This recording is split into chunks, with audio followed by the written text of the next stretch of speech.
భారతదేశం ప్రపంచంలోనే అతిపెద్ద ప్రజాస్వామ్య దేశం.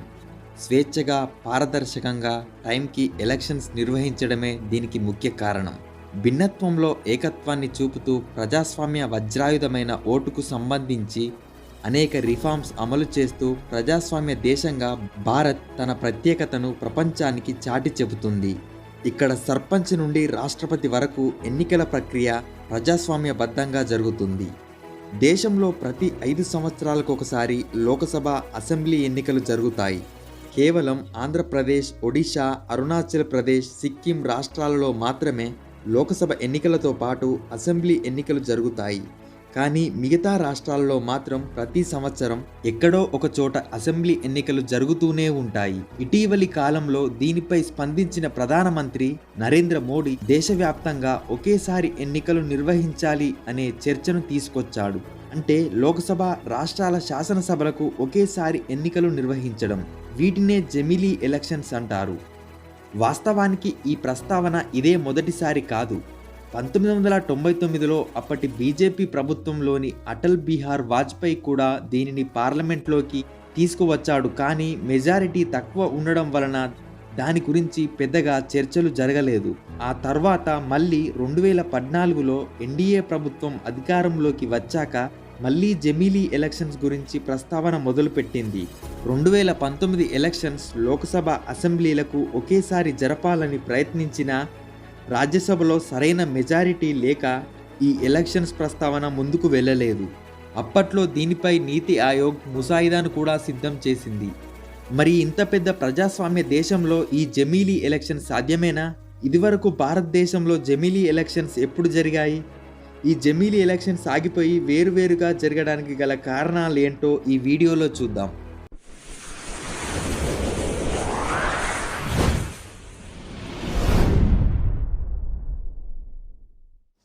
ఒకసారి చరిత్రను పరిశీలించినట్లయితే రాజ్యాంగ హక్కుల కొరకు, ప్రాతినిధ్య ప్రభుత్వం కొరకు జరిగిన పోరాటంలో పరోక్షంగా ఎన్నికలు నిర్వహించడానికి 1892 చట్టం బ్రిటిష్ ఇండియాలో ఏర్పడింది. దీనికన్నా ముందు భారత్ కౌన్సిల్ చట్టం 1861 శాసనమండలాలలో నామినేషన్ పద్ధతిన భారతీయులకు ప్రాతినిధ్యం కల్పించింది. బ్రిటిష్ ఇండియా ప్రభుత్వం 1919లో తీసుకొచ్చిన చట్టం ప్రకారం 140 సీట్లకు గాను 100 మందిని నేరుగా బ్రిటిష్ ఇండియాలో సెంట్రల్ లెజిస్లేటివ్ అసెంబ్లీకి అభ్యర్థులుగా ఎంపిక చేశారు. దీని ద్వారా 1920 నుండి 1934 మధ్య 5 సార్లు ఎన్నికలు రావడం జరిగింది. ఇక స్వతంత్ర భారతదేశంలో వయోజన ఓటు హక్కు ఆధారంగా మొట్టమొదటి సాధారణ ఎన్నికలు దేశవ్యాప్తంగా 1951, 1952లో లోకసభకు, శాసనసభలకు ఒకేసారి జరిగాయి. అప్పట్లో 21 సంవత్సరాలు దాటిన ప్రతి పౌరుడు ఓటు హక్కుకు అర్హుడే. ఈ ఎన్నికలలో భారత సాంకేతిక పరిశ్రమ పరిశోధన సంస్థ తయారు చేసిన ఇండెలిబుల్ నీలిరంగు ఇంకును ఓటర్లకు ఉపయోగించారు. 1952, 1962, 1967లలో దేశవ్యాప్తంగా లోకసభ, అసెంబ్లీలకు ఒకేసారి ఎలక్షన్స్ జరిగాయి. కానీ 1968, 1969లలో పలు రాష్ట్రాల శాసనసభలు రద్దవడంతో ఒకేసారి జరగడం అనేది ఆటంకం ఏర్పడింది. 1970లో 4వ లోకసభ రద్దయి 1971లో మళ్లీ ఎన్నికలు జరిగాయి. మొదటి 3 లోకసభలు 5 ఏళ్ల పాటు పూర్తి కాలం కొనసాగాయి.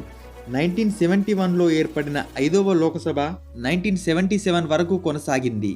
దీనితో 1967 తరువాత మళ్ళీ ఇప్పటి వరకు దేశంలోని అన్ని రాష్ట్రాల శాసనసభలకు, లోకసభకు ఒకేసారి ఎన్నికలు నిర్వహించే వీలు కలగలేదు. 6వ లోకసభ, 7వ లోకసభ, 9వ లోకసభ, 11వ లోకసభ, 12వ లోకసభ, 13వ లోకసభ గడువు తీరకముందే రద్దయ్యాయి. కొన్ని రాష్ట్రాల శాసనసభల్లో కూడా ఇలాంటి పరిస్థితే ఏర్పడింది. అందువల్లనే ప్రస్తుతం ప్రతి సంవత్సరం ఎక్కడో ఒక చోట ఎన్నికలు జరుగుతూనే ఉండే పరిస్థితి ఏర్పడింది. 2019లో 17వ లోక్సభ ఎన్నికలతో పాటు ఆంధ్రప్రదేశ్, ఒడిశా, అరుణాచల్ ప్రదేశ్, సిక్కిం అసెంబ్లీలకు కూడా ఎన్నికలు జరిగాయి.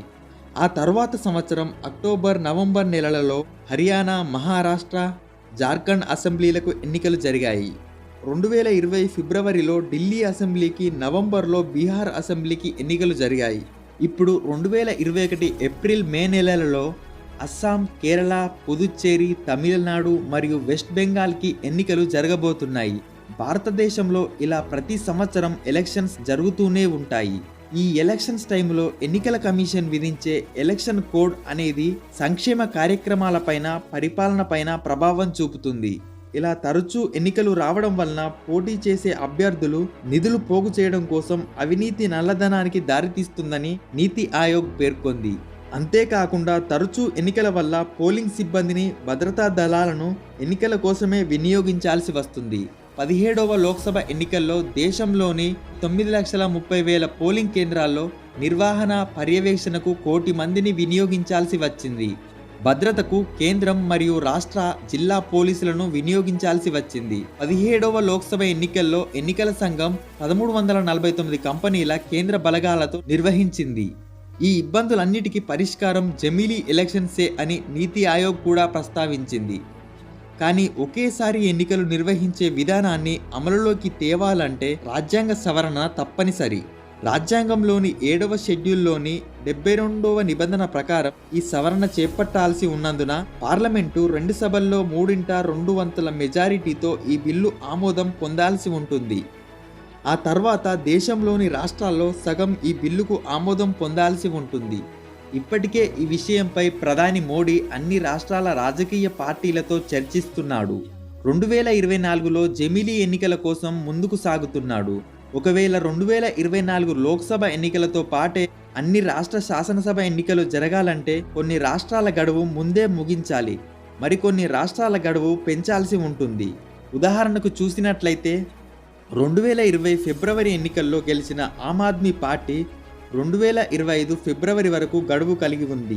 కానీ ఒకవేళ జమిలీ ఎలక్షన్స్ నిర్వహించాలంటే పాలనా సమయాన్ని 11 నెలలు తగ్గించాల్సి ఉంటుంది.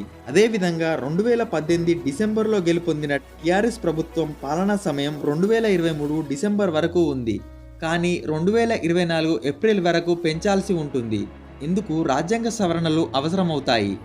జమిలీ ఎన్నికలకు మారడానికి ఆచరణకు సాధ్యమైన విధానం వంటి వాటిని గురించిన కార్యాచరణని నీతి ఆయోగ్ ఎజెండాగా పెట్టుకొని ముందుకు సాగుతుంది. ఒకసారి ఈ జమిలీ ఎలక్షన్స్ వలన కలిగే ఇబ్బందులను గురించి కూడా గమనిస్తే వేర్వేరు ఎన్నికలు ఉండడం వలన ప్రజాస్వామ్యం, సమైక్యవాదం గొప్పగా ఉంటాయి. అదేవిధంగా అభివృద్ధికి సంబంధించి వేర్వేరు రాష్ట్రాల ప్రజలు వేర్వేరు మార్గాలు ఎంచుకుంటారు. ఒక రాష్ట్రంలో ఎంతో ప్రజాదరణ పొందిన పార్టీ మరొక చోట ఎవరికి తెలియకపోవచ్చు. కానీ ఈ జమిలీ ఎలక్షన్స్తో ప్రాంతీయ పార్టీలు మరుగున పడే అవకాశం ఉంది. జాతీయ అంశాలే ప్రధానమవుతాయి. నిజానికి అభివృద్ధి చెందిన అమెరికా, జర్మనీ దేశాల్లో కూడా జమిలీ ఎన్నికల విధానం అమలులో లేదు. ఒకవేళ ఈ జమిలీ ఎన్నికలు జరిగాక కొన్ని సంవత్సరాలకి అధికార పక్షం మైనారిటీలో పడిపోతే పరిస్థితి ఏంటో తెలియదు. IDFL అనే సంస్థ చేసిన సర్వే అధ్యయనం ప్రకారం ఒకేసారి ఎన్నికలు జరిగితే 77% ఓటర్లు కేంద్రంలోనూ రాష్ట్రంలోనూ ఒకే పార్టీకి ఓటేసే అవకాశం ఉందని తెలిపింది. లోకసభకు, అసెంబ్లీలకు వేర్వేరుగా 6 నెలల తేడాతో జరిగిన 6 ఎన్నికలను కూడా విశ్లేషించగా 61% అసెంబ్లీ స్థానాల్లో మాత్రమే లోకసభకు గెలుపొందిన పార్టీ అభ్యర్థులను ఎన్నుకున్నారు. ప్రస్తుతం సౌత్ ఆఫ్రికా, స్వీడన్ దేశాలలో మాత్రమే ఈ జమిలీ విధానం అమలవుతుంది. సౌత్ ఆఫ్రికాలో 5 ఏళ్లకొకసారి, స్వీడన్లో 4 ఏళ్లకొకసారి ఎన్నికలు ఒకేసారి నిర్వహిస్తారు. కానీ మన ఇండియాలో 5 ఏళ్లకొకసారి ఎన్నికలు నిర్వహించడం వలన రాజకీయ నాయకుల్లో జవాబుదారీతనం లోపించే అవకాశం ఉంటుంది. విడివిడిగా ఎన్నికల నిర్వహణ వల్ల ప్రజాభిప్రాయాల్ని, ప్రజల అభిరుచుల్ని, మారుతున్న పరిస్థితులను అంచనా వేస్తూ పాలకులు విధానపరమైన మార్పులు చేయాల్సిన పరిస్థితి కల్పించబడుతుందని, ఉపాధి అవకాశాలు కూడా కల్పించబడతాయని జమిలీ విధానాన్ని వ్యతిరేకించేవారు వాదిస్తున్నారు. ఈ జమిలీ ఎలక్షన్స్ 2024లో జరగాలంటే ఎన్డీఏ ప్రభుత్వానికి దాదాపు 15 రాష్ట్రాల మద్దతుతో పాటు రాజ్యసభలో మెజారిటీ ఆమోదం వచ్చినప్పుడే సాధ్యమవుతుంది. ఈ వీడియో కనుక నచ్చినట్లయితే లైక్ చేసి షేర్ చేయండి. ఇలాంటి మరిన్ని వీడియోస్ కోసం ఛానల్ని సబ్స్క్రైబ్ చేయండి.